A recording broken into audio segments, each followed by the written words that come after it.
Friends, మీకు ఒక మంచి ముచ్చట చెప్పాలా. ఏం చెప్పాలంటే, నేను శారద, మీ శారద టైలర్ని.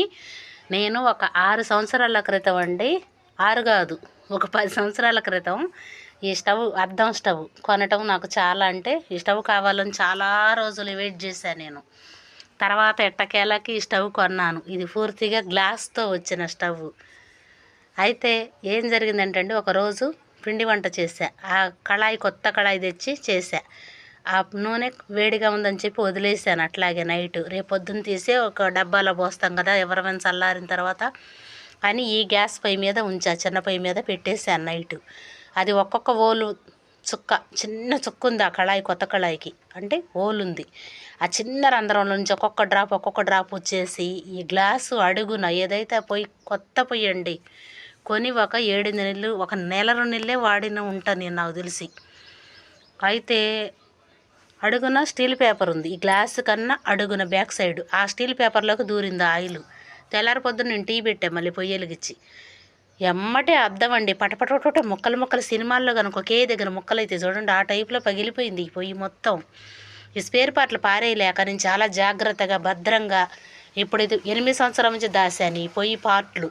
మొన్నెందుకు ఇల్లు దులుపుతుంటే అట్టపెట్టే బాక్స్ చూసి నాకు పారేయ బుద్ధిగాక మా అక్కయ్య కొడుకుంటే అబ్బాయిని అడిగా, ఎట్లా రా దీని పరిస్థితి అని అడిగితే, ఆ డబ్బా మీద నెంబర్ ఉంటుంది పిన్ని, స్పేర్ పార్ట్లు వాళ్ళు ఆ గ్లాస్ వేస్తారేమో, ఫోన్ చేద్దామంటే సరి చేసి కలిపి మాట్లాడితే కస్టమర్ కేర్ తెలుగు మాట్లాడాము, కలిసింది. ఆ అబ్బాయి ఫోన్ చేశాడు, కంపెనీ వాళ్ళు మనకి పొయ్యి చూశారు, ఇన్ని సంవత్సరాలు ఎందుకు మీరు ఇవ్వలేదమ్మా, ఫోన్ చేయలేదని అడిగారు. నేను ఎవరిని అడిగినా కానీ ఈ అద్దం ఇట్లా సపరేట్ దొరకదు, పోస్తారని చెప్పారు నాకు. అట్లానే ఇది పడేయలేక చాలా భద్రంగా చూడండి, ఈ బర్నర్లు ఉన్నాయి చూడండి, తుప్పు కూడా రాలేదండి. నేను అంత ఎక్కువ రోజులు వాడలేదని అర్థం చేసుకోండి. ఇందులో ఏ ఒక్కటి కూడా ఖరాబ్ కాలేదు అన్నట్టు ఇవి. కానీ అద్దం పోయి వాడాలనే మోజు అనేది నాకు పోయింది ఇంకా. కానీ ఇది పడేయలేక దాసా.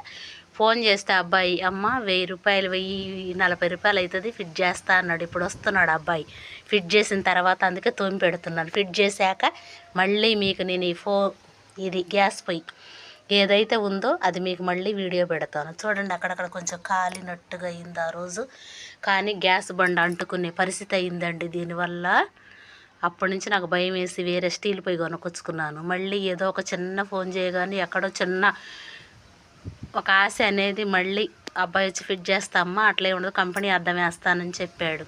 వేపిద్దామని డిసైడ్ అయ్యా, రమ్మని చెప్పాను ఆ అద్దం వేసే అబ్బాయిని. చూడండి, కొంచెం కూడా అసలు ఎక్కువ వాడింది లేదండి.